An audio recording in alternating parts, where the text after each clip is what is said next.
Hello, and welcome to part 2 of my Polar Gothic series. I am coming to you from my backyard, yes, in South Alabama, where we have a rare event, snow. So what better kind of weather than to kick off my reading of Dark Matter by Michelle Paver. I'm excited to do this vlog and enjoy this snow.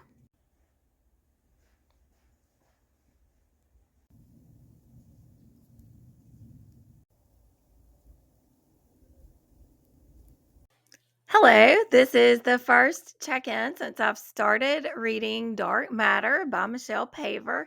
I have made it about 14% in, but I want to go ahead now and give you the synopsis for the book before I really talk about, what my thoughts are so far. So this is the synopsis for Dark Matter. A terrifying 1930s ghost story set in the haunting wilderness of the far north. January 1937. Clouds of war are gathering over a fog-bound London. 28-year-old Jack is poor, lonely, and desperate to change his life. So when he's offered the chance to join an Arctic expedition, he jumps at it. Spirits are high as the ship leaves 5 men and 8 huskies crossing the Barents Sea by the light of the midnight sun. At last they reach the remote, uninhabited bay where they will camp for the next year, Gruhuken. But the Arctic summer is brief. As night returns to claim the land, Jack feels a creeping unease. One by one, his companions are forced to leave. He faces a stark choice: stay or go. Soon he will see the last of the sun as the polar night engulfs the camp in months of darkness. Soon he will reach the point of no return, when the sea will freeze, making escape impossible. And Gruhuken is not uninhabited. Jack is not alone. Something walks there in the dark.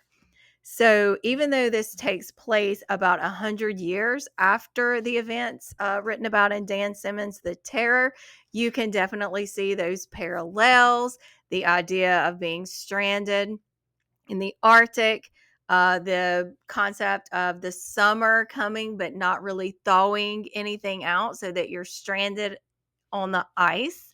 And then also the idea of something possibly supernatural out there lurking in the dark.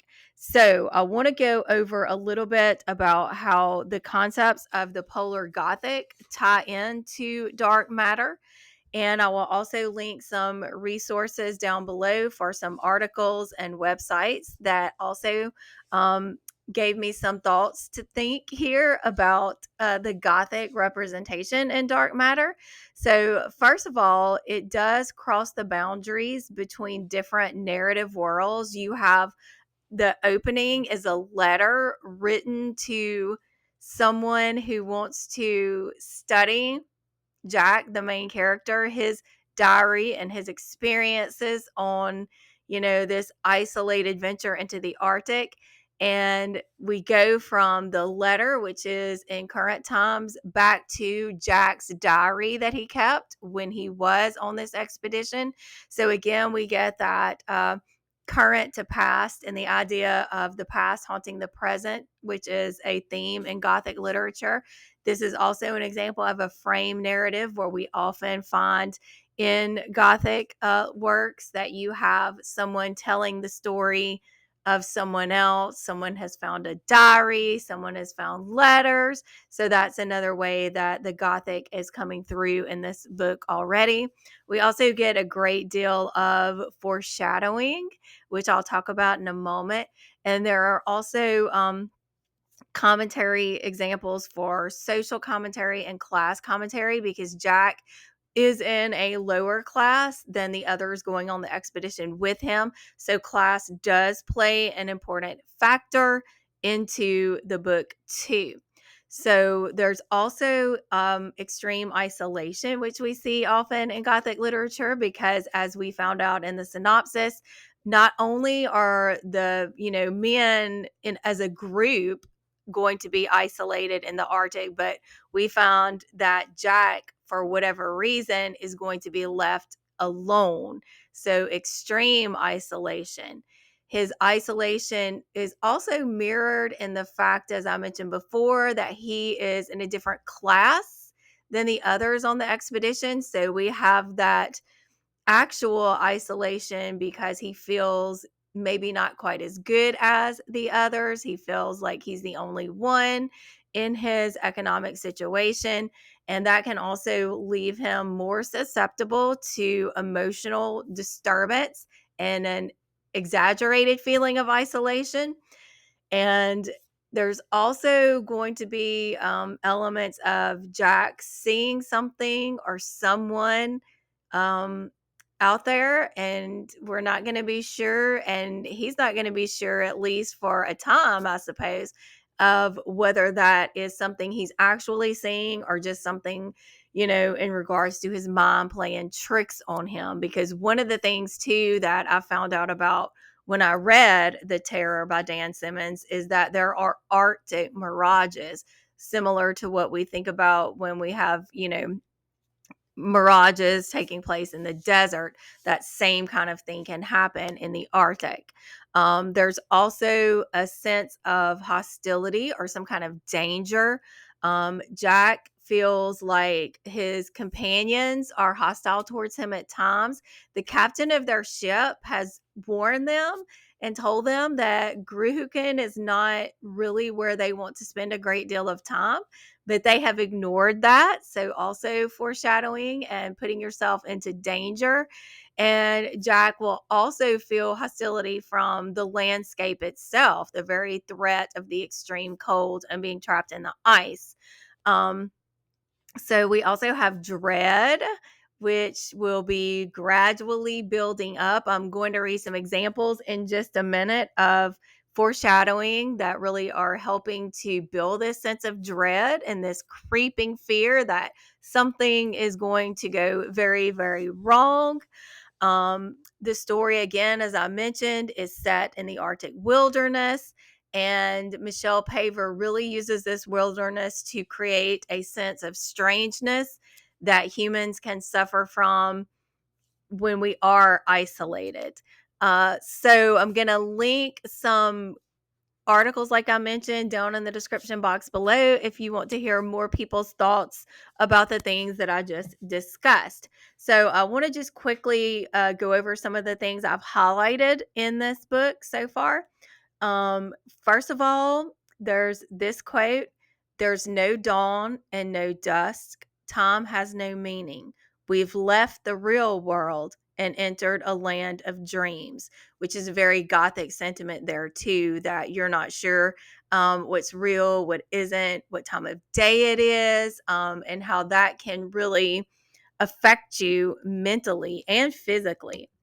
And there's also this concept called RAR, RAR, which is when you start to experience psychological disturbances out here in the Arctic. And then this quote: "They talk of something called Ishavet collar, which seems to be an extreme form of RAR.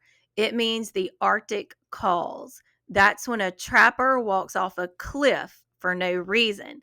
So, again, foreshadowing there that the elements of the Arctic, the isolation, the extreme cold, can really, serve to make someone completely lose their grip on sanity. And then another quote: "It was eerie peering through the fog at the sea turned white. Huge, jagged floes like pieces of an enormous jigsaw dotted with pools of meltwater, intensely blue. I hadn't expected it to be so beautiful. It brought a lump to my throat."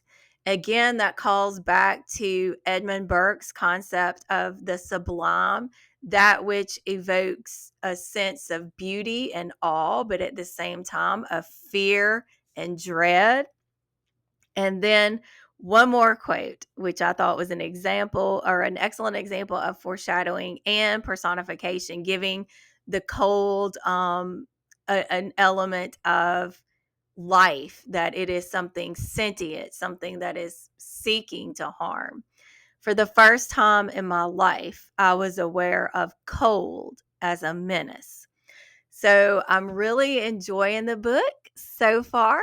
In this check in, too, I'm not going to talk about the TV series The Terror. I'm partway through the first season, but I'll probably wait until after I finish the first season completely before I talk about it. But I do want to talk about my rewatching of John Carpenter's The Thing. I watched that a few days ago. Perfect to watch during the winter, and also another example of Polar Gothic. That movie is set in Antarctica. And of course, it is a sci fi horror film that combines gothic elements like isolation, paranoia, and a sense of dread. So, we do know from the thing the characters are isolated at an outpost and it is empty, it is lonely. They encounter, they are Americans on this outpost, and they encounter at the beginning of the movie Norwegians who have been out in their outpost for a longer period of time than the Americans. And these Norwegians are, spoiler warning here, or animal harm. They are attempting to shoot a dog. And the Americans think that it's because the Norwegians have possibly experienced this thing we talked about a minute ago, the Arctic, or in this case, the Antarctic calls, where you lose your mind. But over the course of the movie, we find out that the Norwegians had a very good reason for wanting to get rid of that dog. Um, the film really explores how distrust can break down leadership and cause paranoia in extreme situations. We see this happening as the Americans in the outpost begin to realize that there's something very, very wrong with that dog, and that thing that's very, very wrong is going to expand out and cause something to be very, very wrong with all of them. The dread builds up really well. You have the visuals, the score is fabulous, and then you have the monstrous metamorphosis that takes place as whatever this thing is infiltrates all of the dogs and then the men in this outpost. Um, you have just this very, again, isolated setting, the paranoia, the dread. The Thing is one of my all-time favorite movies, perfect to watch in the winter, so it went along really well with the themes of the Polar Gothic. So I am going to go now, and I will check back in when I have more to say about Dark Matter.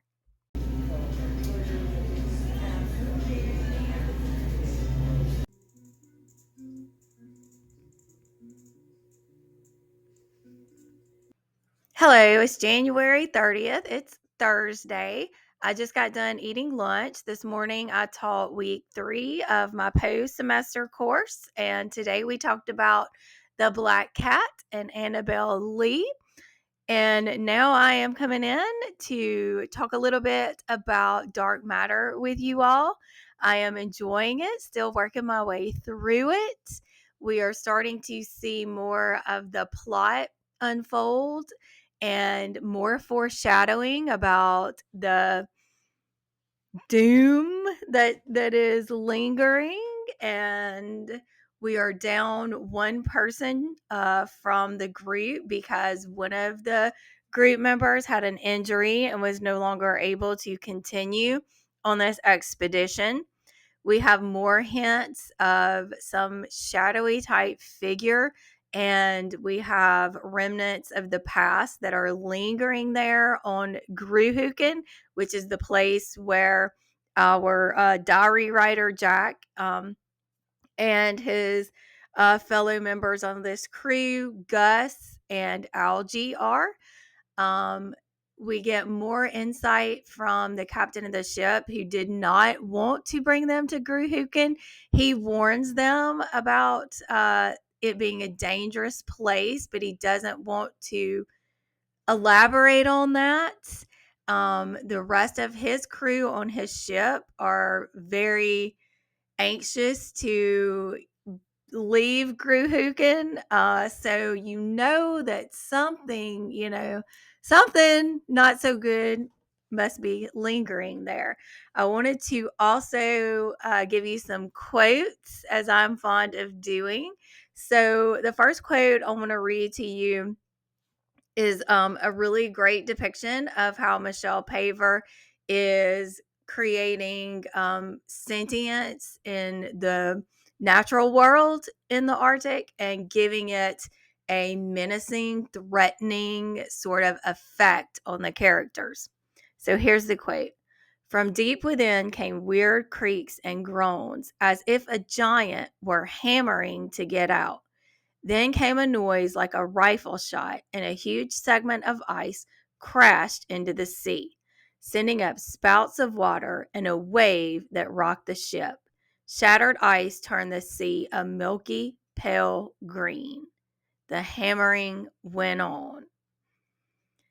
Also, Mr. Erickson, who is the captain of that ship, who warned Jack and the others from stationing themselves in Groohuken, he says something like, well, we're so far north that dead things last for years. Again, that evoking of the Gothic element of the past haunting the present. You may feel like you've moved on from the past. You may feel like whatever was on this region, this space where they are before is not going to affect, them in the current day. But obviously, we can tell it's going to. And also, Mr. Erickson, the ship captain, warns Jack and the others that Groohuken is bad luck. And he says that things happen there. So that leaves us questioning what things, what is he getting at? And then they end up destroying this old hut that was used by trappers and miners. And Captain or Mr. Erickson, the captain of the ship, he advises them not to do this. He says, you don't need to tear that down. But Jack, who is our narrator or diary writer that we're reading from at this point, he is in charge of the wireless or like the radio signals. And he says that they're going to have to tear down this old uninhabitable hut and build a new one in a different place to make sure that the radio signals can get out so they can give and receive messages. So that leaves that threat of you've destroyed something that's been here, and what might you be setting free in the destruction of that hut. So I want to talk a little bit more too about this hut itself. They say when they go in, let me see if I can find it exactly. This hut.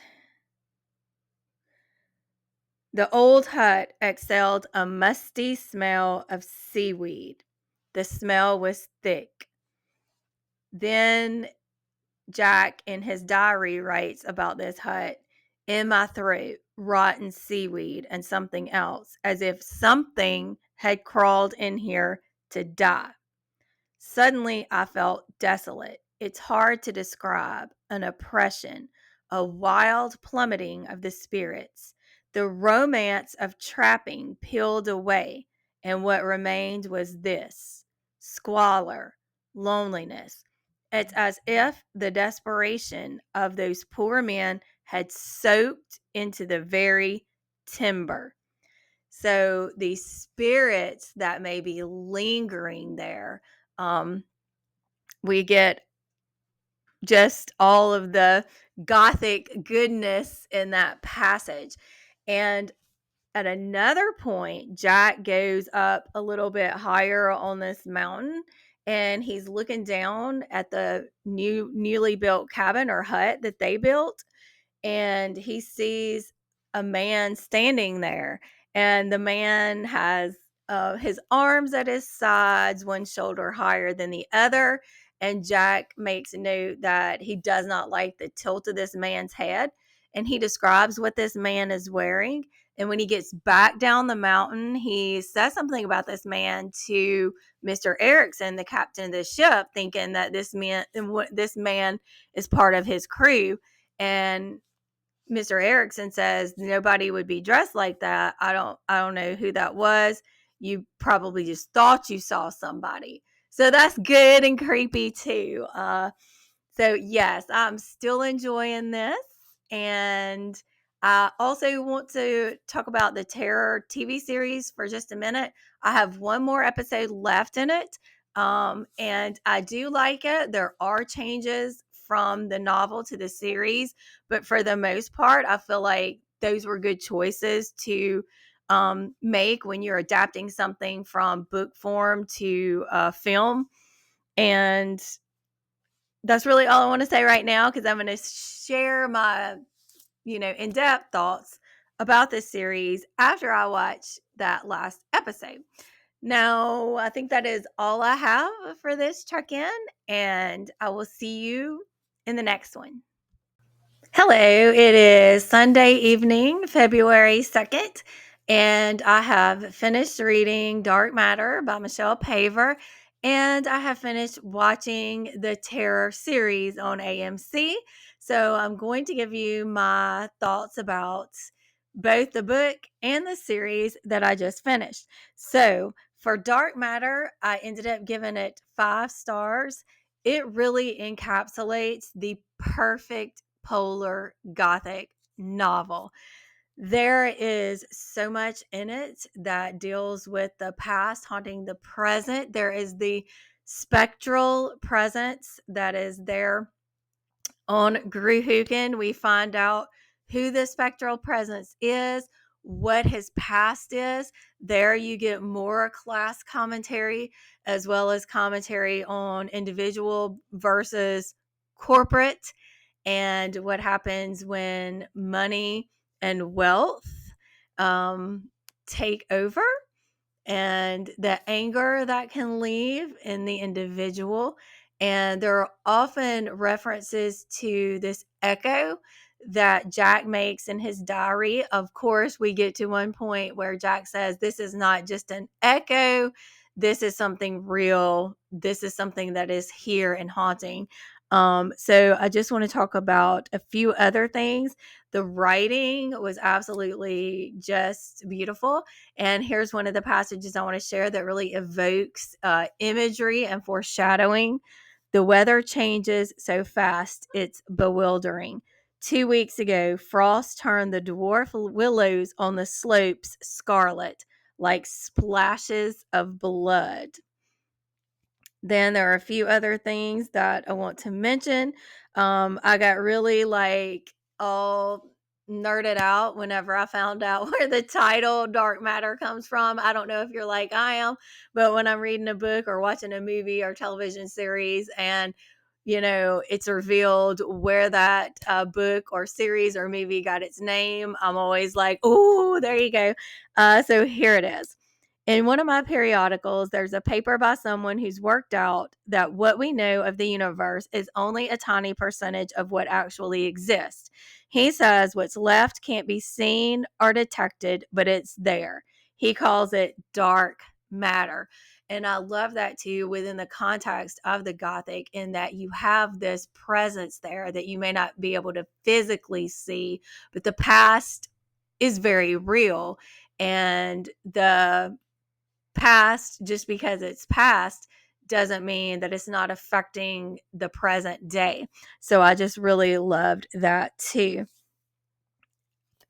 And then there were actually passages that gave me chills, and I really freaking love it when a book can give me those chills. The passages, I don't want to read them exactly because I don't want to give them away, but it has to do with sensing this spectral presence and seeing something that shouldn't be there, feeling watched. I did mention before in a previous check-in that circumstances arise that leave Jack stranded here alone for a long period of time. So then you also of course, get that cabin fever because he's alone in this isolated place. So again, very gothic.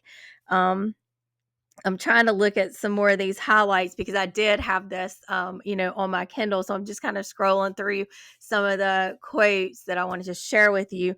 One of the parts of the novel has to do with the uncanny. Well, quite a few do, but he's describing this dwelling place there that it may look like it would be a place of comfort and security and home, but that goes back to Freud's uncanny or unhomely. And this is just what it talks about.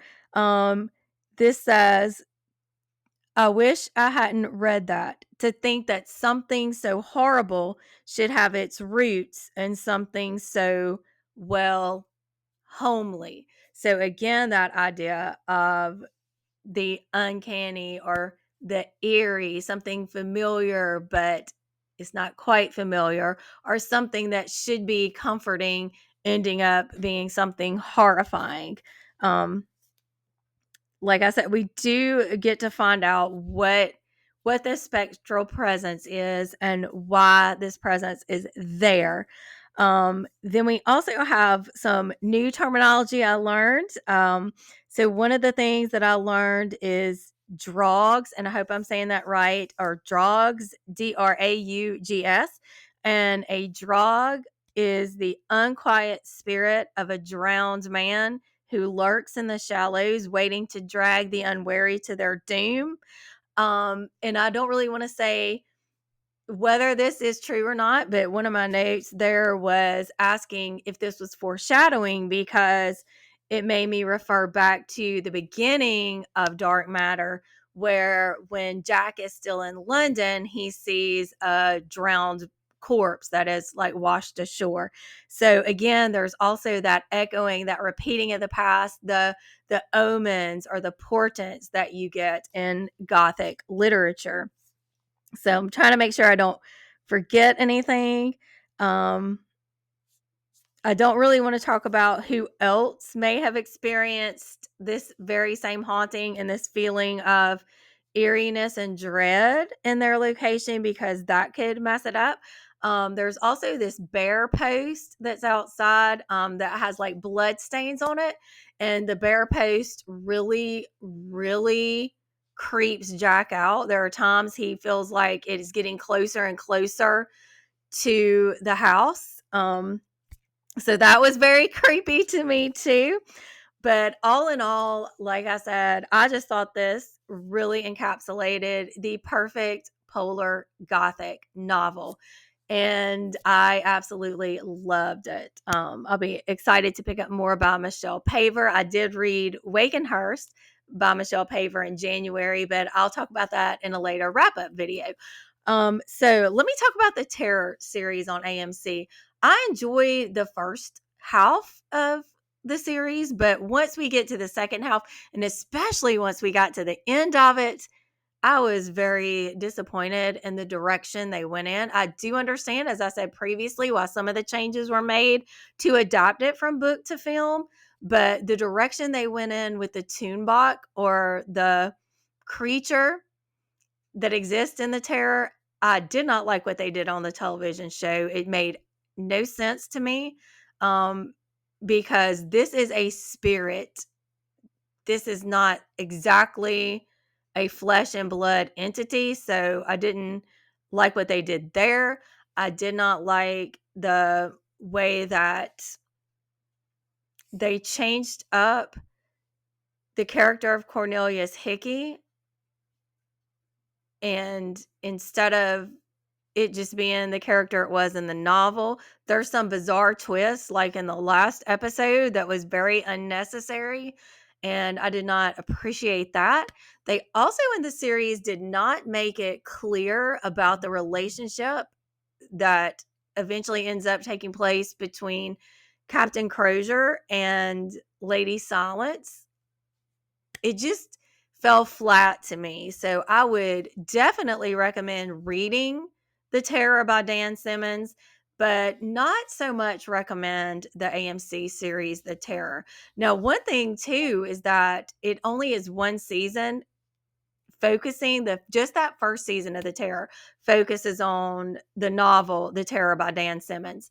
The second season focuses on a World War II Japanese internment camp. And I was wondering if that was going to be based on the novel by Amakatsu. I can't remember the name of it, but I'll pop it up here in the or over here. I don't know which side it'll be on. In the I'll pop it up here so you can see what I'm talking about. But I could not find anything online that said that that season was based on that novel. And the third season is supposed to be based on Victor Laval's The Devil in Silver, which is a book that I definitely want to read, but I'm not sure if I will watch any more of the series. Every season is called The Terror, but like I said, it's going to focus on different things. So I really, really appreciate you following me for this part 2 of my Polar Gothic series. I will link part 1 down in the description box below. Also, I do have a part 3 planned. I thought I would get to it in January, and my part 3 plan is to read All the White Spaces by Allie Wilkes. However, we are into February now, and the weather is starting to warm up where I live. And I also have a lot of other projects that I want to do and a lot of other books I want to read for February. So, part 3 of my Polar Gothic will take place next January 2026, and I will be reading All the White Spaces by Allie Wilkes. So I would appreciate it if you would hit that like button, subscribe, hit that bell so we can keep talking about books that we love or don't love, and movies, television series that we love or don't love so much. Thank you so very much again for watching, and I will see you in the next video. Happy reading and bye.